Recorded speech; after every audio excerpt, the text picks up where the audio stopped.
Hey ladies, how is everyone doing this morning? I am coming to you with a much needed update.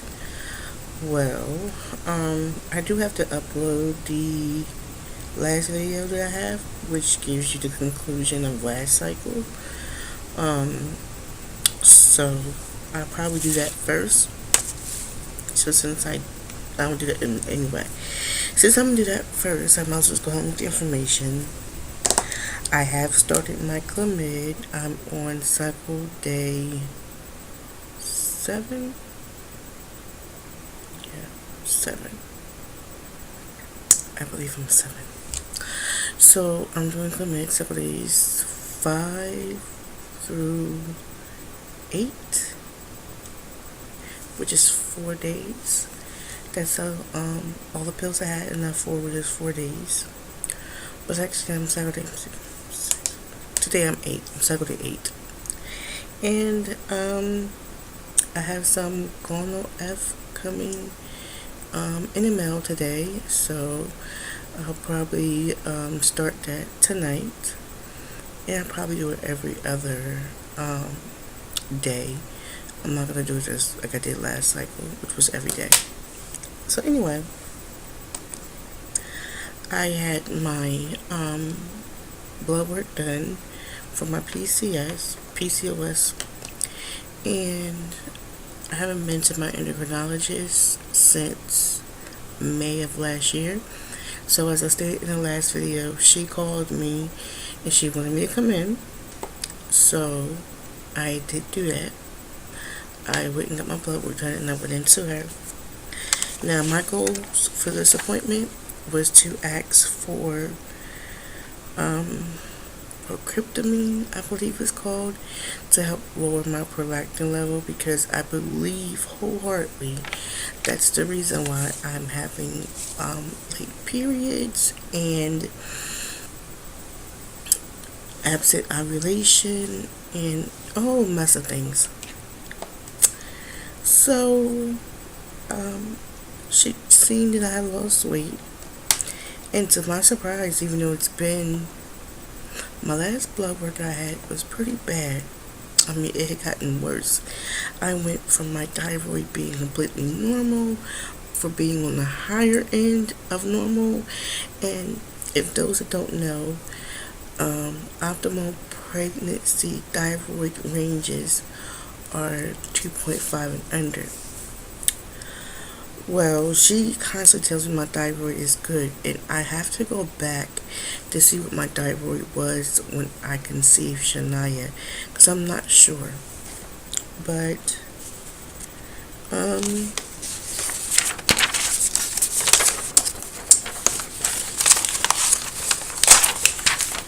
we did come up with a plan, and so my blood work is, my glucose level was 100, which normal is 89 to 99, or 79 to 99. So it was 1 point over. So it was high technically, but it was normal. My A1C, which she still calls me pre-diabetic, and I'm not sure how, but my A1C was 5.8. Normal is 5.6. Now, I do fluctuate between 5.6 and 6.0. Anything above 6.3, they consider you diabetic. So, I'm trying to stay from out the 6 range, and me restarting the metformin, what I did, and religiously taking it, I may miss a dose here and there because the side effect still gets me. And it's odd because when I was pregnant with Shania, I was on 2,000 milligrams, and I could take it any time of the day and it would not bother me. Now 1,500 is almost like a killer to me. Sorry about my voice, I just recently woke up, so as you can hear. Anyway, next we get down to my THS, my TSH, I said THS. and that's 3.6 to. Now, that to me, I've seen a lot of people say that most endocrinologists would put them on a very low dose of synthroid to get their thyroid in lower for optimal pregnancy range, but she said it was normal. Now, I told her, I said, I'm going on 34 this year. I'm trying to get pregnant. You can see I lost weight. I'm taking the metformin. I'm doing what you want me to do. My OB said that if my prolactin was still high, the only person that can give me something is you, my endocrinologist. And she said, yes, that's true. I said, can you help me here? I said, between the absent periods, the constant metformin, and trying to conceive and taking Provera to jumpstart my period just about every month. That's what I told her. I don't take Provera to jumpstart my period every month, even though I'm prescribed it. No, I don't. Provera to me is not the miracle period drug. Provera does have a lot of long-term effects that I read about, and I already had pre-cancer back when I was 23. So I'm not trying to, no, I was 21, 22 when I had pre-cancer. And I'm not trying to go back down that road again. So I don't take the Provera. I take regular progesterone like your body makes. It's a bigger difference. So, she listened to me and we came up with a plan. Now, my LH was 6.0. Now, mind you, I already started taking the Clomid by this time, so I don't know if that has any effects on my LH, because usually my LH to FSH, which she ordered, but I'm guessing because it was only a week since my blood work, if all the results wasn't in. Because she also ordered DHA and that DHEA. Okay, it did come in at 193, which is a normal range. And it says total testosterone not valued. So it must be that was one that they didn't get the results of yet. And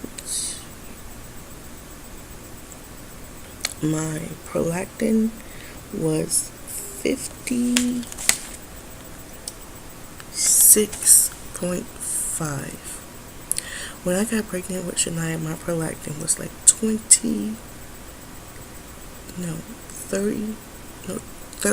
or 31. I believe normal prolactin levels for the lab that I go to is 25 and under. So I was like 5 points above, but I still was able to ovulate. Now, I did ovulate last cycle with meds and trigger shot. So I believe the trigger shot is what's getting me to ovulate. But who knows? If I wouldn't took the trigger shot, if my temping would have confirmed ovulation or not. Because prolactin is what your body makes when you're pregnant, and it stimulates the breast tissue, it stimulates the milk production, and if your body thinks you're pregnant, you're not going to ovulate, obviously. So that's the main thing with the prolactin level. Now, I've been fighting prolactin level issues for years. And I mean years, since I was back when I was like 10 years old or younger, when I had my about 10, 11 years old is when it started. Because when I got my period when I was 11, my period stopped all of a sudden at 13, and it didn't come back till I was 18. And I was going to specialists. I went to see a doctor to test my genes to see if I was a girl. I was, genetically a girl. It was a pretty hectic time in my life at that point. And I was just a young girl, so I didn't know much. But all I knew is that I was tired of being poked, prodded. I was going through so many different hormone tests. It was crazy. But my prolactin level has always been the hinder to me. So she said it's not high enough. She said to her, because last year it was 79. So she said it has come down some. And she said probably with your weight loss it came down some. But that's neither here or there because I still had hyperlactin when I was down to 236. And that was after I had Shania. My prolactin level was still high. I still never had regular periods. It was my weight is not what's hindering my cycle, my ovulation, getting pregnant. It's hormone wise. Because like I said before, when I lost weight after Shania, I lost 60 pounds due to severe vomiting with her the whole time I was pregnant. It started around 7 weeks and it didn't end until after I gave birth. So I lost the 60 pounds and I kept it off, and for a while, obviously. And I was down to 236, the lowest weight I've ever been in my entire life, besides being born.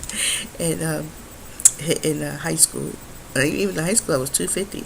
So my hormones were still out of whack. My periods were still non-existent.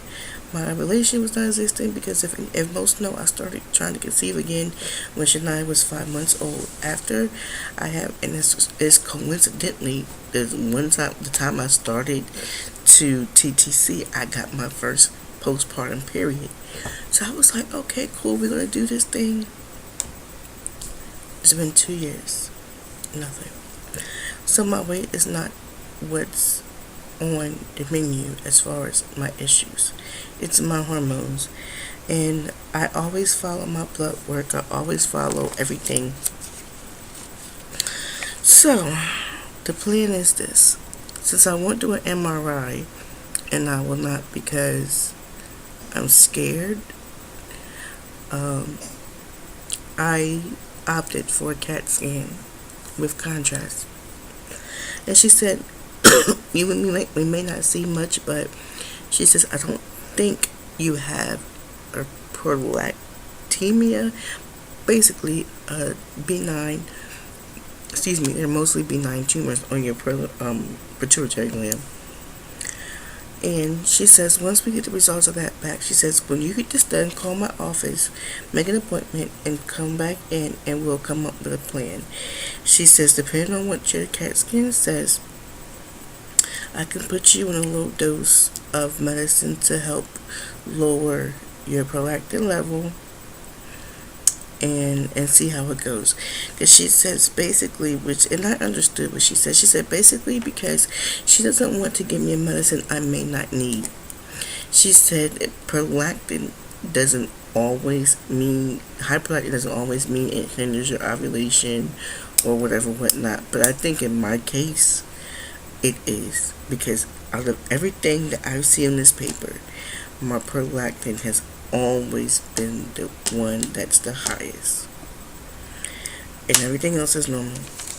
From my kidneys, testosterone, everything. So I think once I get the CAT scan and we go back for the results, I'm going to ask again for low dose. She said it does make you dizzy, and what I would do, honestly, I would try to do it at night, or I would start taking it on days I'm off of work, because of the simple fact that I don't want to be at work and get dizzy. But I know that once you do this, they do have to check your prolactin level. I think it's every month, I believe, or every couple weeks or something like that. They check your prolactin level to make sure you respond to the medicine or adjust it either higher. But she wants to start me on a very low dose. So that's basically the plan with my prolactin level. It was a good appointment because usually I just let her tell me what she tells me and I walk out. Not today. I'll be 34 this year, and by 35 they consider that the advanced maternal age, and I'm like, I want 4 kids, and infertility sucks, PCOS sucks. Actually my first child would have been 10. I got pregnant when I was 23. My first pregnancy was 22, 23, yeah. And so right now my child been 10 going on 11, but it's had it in anyway, we all know what happened. I lost all my babies up until when I was 30 years old, and I had Shania, and I had the tubal pregnancy. It just sucks because I kind of feel, I don't want to feel bad for myself, but I kind of do because of the fact that it's hard to explain. For the simple fact that if I look back on the past, how older my children would be now, and then at the same time, I'm scared of, being classified high risk for the maternal fetal age part, on top of being high risk period because of my previous premature birth, my history of gestational diabetes, history of preeclampsia. And is it worth it? Yes, it really is worth it, but is it scary? Of course, it's definitely scary. It's not something that I can sit here and be like, oh, I'm fine with it. I'm not fine with it. I'm scared about it, but I know that I'm gonna tread those waters. If I do miraculously get pregnant this year with all the treatments that I'm doing, self-medicating, then it'll be a blessing.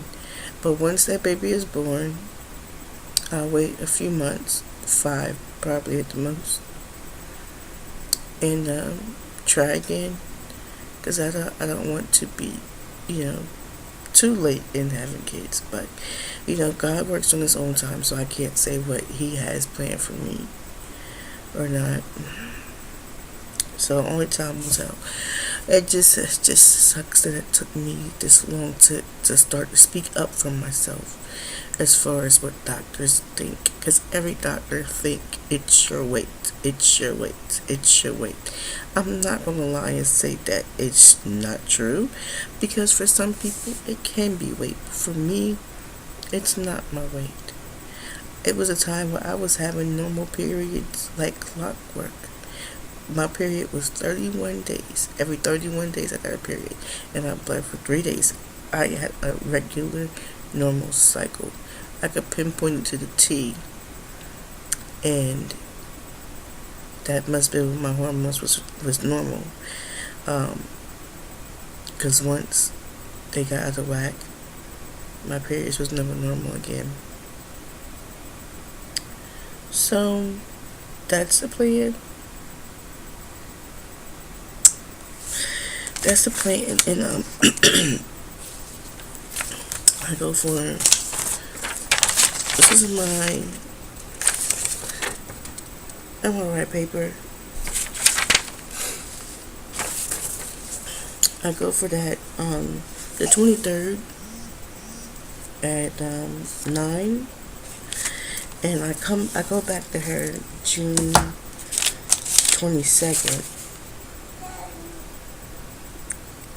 for my new blood work, which she orders it about every 3 to 4 months to check my A1C, my lipid panel, my metabolic panel, my prolactin and THS. Yes, baby. Well, alright, ladies, as you heard the lady of the hour. She's awake, and I need to go get her out of her bed. Alright, thank you for listening. Thank you for following me, and I'll be sure to keep everybody update. Oh, I also have another video to make about a weight loss journey that I'm about to embark on, and I'll go into detail about that. But let me get up my little baby girl. Alright, ladies, love you. Bye.